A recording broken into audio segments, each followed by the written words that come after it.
Good bad ugly. So அதோட box office collection ஏன்னா இன்னுமே தியேட்டர்ல ஓடிட்டு இருக்குல்ல, இன்னுமே ஓடிட்டு இருக்கு அப்படின்னு நீங்க சொல்றீங்க. பல இடங்கள்ல அதை எடுத்துட்டாங்க.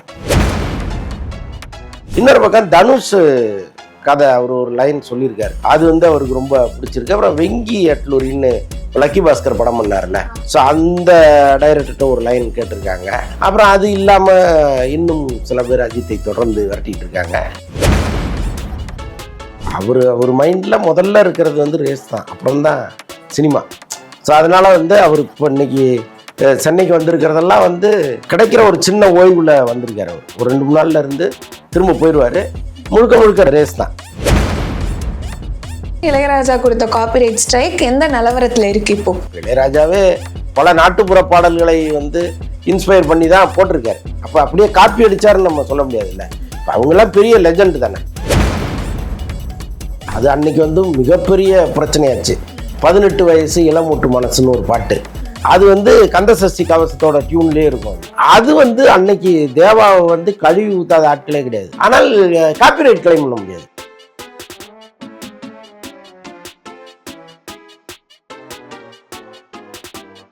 ஹாய் ஹலோ வணக்கம் யூ தமிழ் நேயர்களே, நான் உங்க விஜய் தயா. இன்னைக்கான நேர்காணல்ல நம்மளோட யார் இணைஞ்சிருக்காங்க அப்படின்னா வலைபேச்சு திரு அந்தணன் அவர்கள் தான். வாங்க அவர்கிட்ட பல விஷயங்கள் இண்டஸ்ட்ரி பத்தி கேட்டு தெரிஞ்சுக்கலாம். வணக்கம் சார், எப்படி இருக்கீங்க? நல்லா இருக்கேன். சோ ஃபர்ஸ்ட் பாத்தீங்கன்னா இந்த மந்த் ரிலீஸ் ஆன மூவில இருந்து போலாம், குட் பேட் அக்லி. சோ அதோட பாக்ஸ் ஆஃபீஸ் கலெக்ஷன் ஏன்னா இன்னுமே தியேட்டர்ல ஓடிட்டு இருக்குல்ல, இன்னுமே ஓடிட்டு இருக்கு அப்படின்னு நீங்க சொல்றீங்க. பல இடங்கள்ல அதை எடுத்துட்டாங்க, மேக்சிமம் எடுத்துட்டாங்க. ஏன்னா அடுத்தடுத்து படங்கள் வரப்போகுது. இப்போ இந்த சச்சின் எல்லாமே ஒரு பெருமளவு தியேட்டர்ல போட்டிருக்காங்க. ஸோ அதனால் அந்த படம் இன்னும் ஓடிட்டு இருக்கு அப்படிங்கிறதுல நமக்கு உடன்பாடு இல்லை. இன்னொன்று இப்போ அஜித் பட வரிசையில் மிகப்பெரிய கலெக்ஷன் இந்த படம், அதில் ஒன்றும் மாற்று கருத்தே இல்லை. தமிழ்நாட்டை பொறுத்தளவுக்கு அஜித் அந்த குரூப் மொத்த பேருமே ரொம்ப ஹாப்பியாக இருக்கிற அளவுக்கு ஒரு வசூல் இது.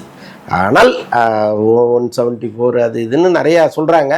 பட் அதிலெல்லாம் உண்மை இருப்பதற்கு வாய்ப்புகள் இல்லை. ஒரு பெரிய கலெக்ஷன், துணிவை விட அதிகமான கலெக்ஷன் இந்த படத்துக்கு கிடைச்சிருக்கு. ஸோ அதனால் எல்லாருமே ஹாப்பி, அவ்வளோதான். ஓகே. ஸோ அஜித் அவர்களுடைய அடுத்த கட்ட லைஃப் அப்டேட் என்ன? நிறைய பேர் அவருக்கு கதை சொல்லணும்னு சுற்றிட்டு இருக்காங்க. பல பேர்கிட்ட அவங்க ஒரு ஒன்லைன் கேட்டுட்டு இருக்காங்க. இன்னொரு பக்கம் ஆதிக்க ரவிச்சந்திரனே ரிப்பீட் பண்ணலாங்கிற ஒரு மனநிலையும் அவருக்கு இருக்குது. ஏன்னா இவ்வளவு பெரிய ஃபேன்ஸ் அந்த கூட்டத்தை அவ்வளவு கலகலப்பாக மாற்றினவர் ஆதிக்க ரவிச்சந்திரன். இது வரைக்கும் அஜித் படங்கள் நிறையா வருது போகுது, எல்லாத்துலேயுமே ரசிகர்களுக்கு முழு சாட்டிஸ்ஃபைடு இருக்கான்னா இல்லை. ஆனால் இந்த படம் முழுக்க முழுக்க ரசிகர்களுக்கான படமாக ஆதிக்க ரவிச்சந்திரன் உருவாக்கியிருக்காரு. அதில் அஜித்துக்கு பெரிய சந்தோஷம். அவர் ஃபோனில் பேசி அவருடைய மகிழ்ச்சியை வெளிப்படுத்தினதெல்லாம் சொல்கிறாங்க. இப்போ இந்த படம் தொடர்பான சில சர்ச்சைகள்லாம் வந்துச்சு. இளையராஜா காப்பிரைட் இஷ்யூ, அது எதுலேயுமே அஜித் தலையிட்டுக்கல. அது டைரக்டர் அவர் சார்ந்த விஷயம்னு அவர் அழகாக ஒதுங்கிட்டார். பட் இருந்தாலும் இதெல்லாம் தவிர்த்திருக்கலாம்ங்கிறது அவருடைய கருத்துங்கிற மாதிரிலாம் சொல்கிறாங்க. அவர் அப்புறம் ஷேர் பண்ணுவார் இல்லையா, டைரக்டர்கிட்ட பேசும்போது இதெல்லாம் கொஞ்சம் தவிர்த்திருக்கலாமேப்பா அப்படிங்கிற மாதிரிலாம் சொல்லியிருக்காரு. பட்டு எல்லாத்தையும் விட இப்போ ஆதிக்க ரவிச்சந்திரன் மேலே அவருக்கு ஒரு பெரிய நம்பிக்கை இருக்குது. அதனால் அந்த கூட்டணி மீண்டும் ரிப்பீட் ஆகுங்கிற மாதிரி ஒரு பக்கம் சொன்னால் கூட, இன்னொரு பக்கம் தனுஷ் கதை அவர் ஒரு லைன் சொல்லியிருக்காரு, அது அவருக்கு ரொம்ப பிடிச்சிருக்கு. அப்புறம் வெங்கி அட்லூரின்னு லக்கி பாஸ்கர் படம் பண்ணார்ல, அடுத்து சூர்யா வச்சு ஒரு படம் பண்ண போகிறார். ஸோ அந்த டைரக்டர்கிட்ட ஒரு லைன் கேட்டிருக்காங்க. அப்புறம் அது இல்லாமல் இன்னும் சில பேர் அஜித்தை தொடர்ந்து விரட்டிட்டு இருக்காங்க. இதில் யாருக்கு அவர் உடனே பண்ண போகிறாருங்கிறது தான் சஸ்பென்ஸாக இருக்குது. ஓகே. ரேசிங்கில் இதுக்கு அடுத்து ரேசிங் போவாரா இல்லை மூவிஸா? ஆமாம், அவருக்கு அக்டோபர் வரைக்கும் ரேஸ் இருக்குமா. அவர் மைண்டில் முதல்ல இருக்கிறது ரேஸ் தான், அப்புறம் தான் சினிமா. ஸோ அதனால் அவர் இப்போ இன்னைக்கு சென்னைக்கு வந்திருக்கிறதெல்லாம் கிடைக்கிற ஒரு சின்ன ஓய்வில் வந்திருக்கார். அவர் ஒரு 2-3 நாள்ல இருந்து திரும்ப போயிடுவார். முழுக்க முழுக்க ரேஸ் தான். அவர் திரும்ப அக்டோபரில் தான் இங்கே அது சினிமாவில் கான்ட்ரிபியூட் பண்ண போகிறார். ஸோ காப்பிரைட் பற்றி சொல்லியிருந்தீங்க, இளையராஜா கொடுத்த காப்பிரைட் ஸ்ட்ரைக் எந்த நிலவரத்தில் இருக்குது இப்போ? அந்த Mythri movie makers good bad ugly பட நிறுவனம் என்ன பண்ணிட்டாங்கன்னா, நம்ம நீதிமன்றத்தில் பார்த்துக்கலாம் அதை அப்படின்ட்டாங்க. ஆக்சுவலாக இளையராஜாவுக்கும் கொடுத்து சரிகம நிறுவனத்துக்கும் நம்ம கொடுக்க வேண்டிய அவசியம் இல்லை. ஏன்னா இளையராஜா அந்த ஒரு பாடல்களுக்கான ரைட்ஸ் சரிகமாவுக்கு கொடுத்துட்டாரு. சரிகமட்டேருந்து நாங்கள் ரைட்ஸ் வாங்கினா போதும்னு இந்த நிறுவனம் நினச்சிருக்கு. ஸோ அதுதான் இதில் நடந்திருக்கு. இப்போ இந்த பாடலுக்கான வெகுமதியை அவங்க கொடுத்துட்டாங்க. என்ன ராயல்ட்டி கொடுக்கணுமோ அதை வந்து சரிகமாக கொடுத்துட்டாங்க. இப்போ நான் எதுக்கு தனியாக அவர் கொடுக்கணுங்கிறது அவங்களுடைய கேள்வியாக இருக்குது. அப்போ அது நீதிமன்றத்தில் போய் நம்ம போராடுவோம். நீதிமன்றம் என்ன சொல்லுதோ அதை கேட்கலாங்கிற முடிவை அவங்க எடுத்திருக்காங்க. பார்ப்போம், சட்ட ரீதியாக தான் இது அணுகுவாங்க போல இருக்கு. ஸோ அதே மாதிரி பார்த்தீங்கன்னா இப்போ ஏஆர் ரஹ்மான் மேலேயும் வந்து ஒரு காப்பிரைட் செய்தி வந்திருக்கு. ஸோ ஏன் படம் ரிலீஸ் ஆகி இவ்வளோ நாள் கழிச்சு காப்பிரைட் நியூஸ் வருது? ஆக்சுவலாக இது வந்து அவங்க பார்வைக்கு இப்போ தான் போச்சா என்னன்னு தெரியல. இவர் வந்து எங்கேயோ ஒரு இன்டர்வியூவில் என்னுடைய ரிசம்பிளன்ஸ் வந்து இந்த பாடல் தான் அப்படின்னு சொல்லியிருக்காரு. அது வரைக்கும் கூட அவங்களுக்கு அது தெரியாமல் இருந்திருக்கலாம். இப்போ அவர் சொன்ன பிறகு அவங்க வந்து சரி நம்ம வந்து காப்பிரைட் கிளைம் பண்ணலான்னு சொல்லிட்டு அவருடைய பேரன்கள் இறங்கியிருக்காங்க. இப்போ அது கூட வந்து ரொம்ப ஒரு ஸ்ட்ராங்கான கேஸாக தான் இருக்குது. இப்போ காப்பிரைட் இஷ்யூங்கிறது இந்தியா முழுக்க ஒரு பெரிய பிரச்சனையாக மாறி இருக்கு.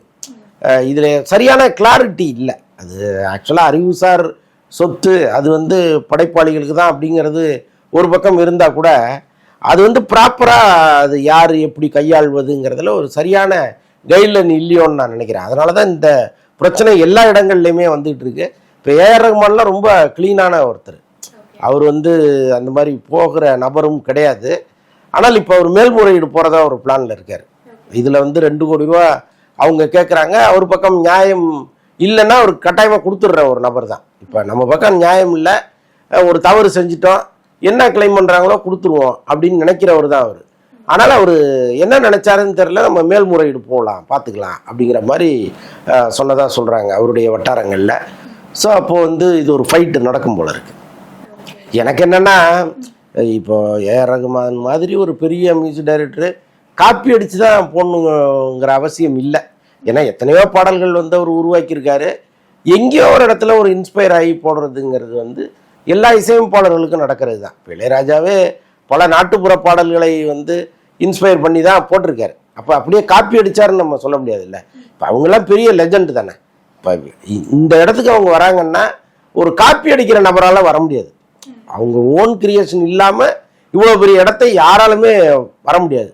அப்போ எங்கேயோ ஒரு தவறு நடக்குதுன்னா அது அவங்கள அறியாமல் நடந்த தவறாக தான் இருக்கும். ரஹ்மான் என்ன பண்ண போறாருன்னு தெரியல. சார் அப்படி பார்த்தா ஹாரிஸ் ஜெயராஜ் மேல பல பாடல்களை இவர் காப்பி அடிச்சிருக்காருன்ற ஒரு குற்றச்சாட்டே வந்து இருக்கு. அப்ப அவர் மேல எந்த காப்பி ரைட் இதுவும் வந்தது இல்லையா இது வரைக்கும்? யாருமே அது அப்படி கிளைம் பண்ணது இல்லையே. ஆக்சுவலா அவர் என்ன சொல்லுவாங்கன்னா, அந்த சர்ச்சில் வர்ற பாடல்களை ஒரு பல்லவியா வச்சுக்கிட்டு ஸ்டார்ட் பண்ணுவாரு. அந்த ஸ்டைலில் பாட்டு போடும். இப்போ ஒன்றும் இல்லை, இப்போ கந்தசஷ்டி கவசம் இருக்குல்ல, அந்த டியூனை வந்து தேவா போட்டார் ஒரு படத்தில், ஒரு சரத்குமார் படத்தில் ஒரு டூயட்டாக போட்டார். அது அன்னைக்கு வந்து மிகப்பெரிய பிரச்சனையாச்சு. 18 வயசு இளமூட்டு மனசுன்னு ஒரு பாட்டு. அது வந்து கந்தசஷ்டி கவசத்தோட டியூன்லேயே இருக்கும். அது வந்து அன்னைக்கு தேவாவை வந்து கழுவி ஊற்றாத ஆட்களே கிடையாது. ஆனால் காப்பிரைட் கிளைம் பண்ண முடியாது. ஏன்னா அந்த பாடலை உருவாக்குனவங்க உயிரோட கிடையாது. அது வந்து எத்தனையோ காலமாக நம்ம கேட்டுக்கிட்டு இருக்கோம். அப்போ அந்த சம்மந்தப்பட்டவர்கள் வந்து ஒரு கிளைம் கேட்டால் தான் நீங்கள் அது வழக்காக மாறும், ஏதோ ஒரு வகையில் பணமாக மாறும். இப்போ அது வரைக்கும் யாருமே உரிமை கோராத சில விஷயங்கள்லாம் இருக்குல்ல, அதில் தான் ஹாரி ஜெயராஜ் பாடல்கள்லாம் வருது. பெரும்பாலும் அவர் சர்ச்சில் பாடுறது தான் கொஞ்சம் உள்ளே கொண்டு வந்து போட்டு மிக்ஸ் பண்ணி வேறு மாதிரி கொடுப்பாரு. ஸோ அதுதான்.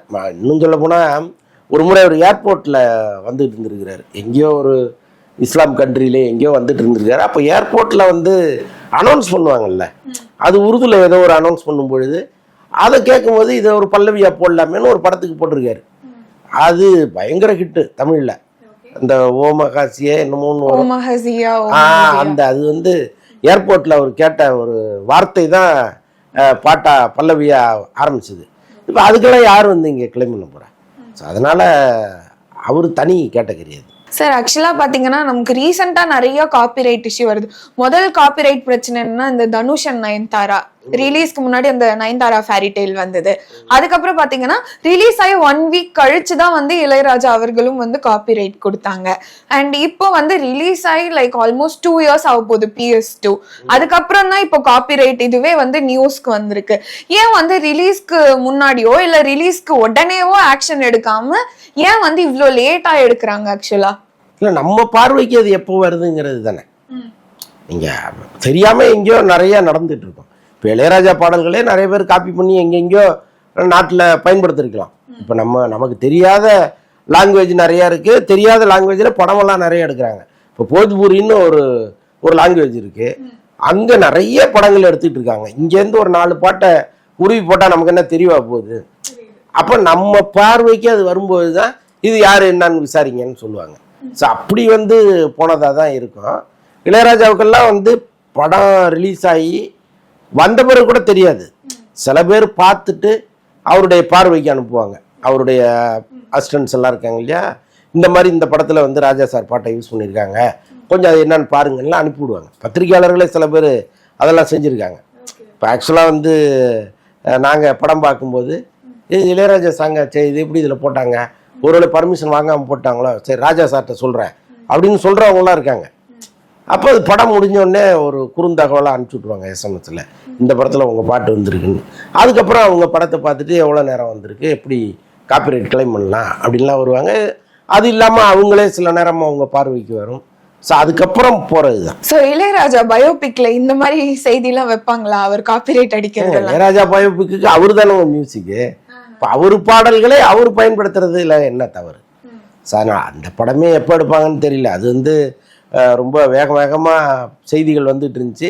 திடீர்னு ஒரு கட்டத்தில் அப்படியே ஸ்டக் ஆயிடுச்சு. அது என்ன நடக்குதுன்னே தெரியல. தனுஷ்கிட்ட அதை பற்றி கேட்கும் பொழுது இன்னும் அது எந்த முடிவும் எடுக்கப்படலை, ஒரு பேச்சுவார்த்தையிலே இருக்குன்னு சொல்லிட்டு போயிட்டாரு.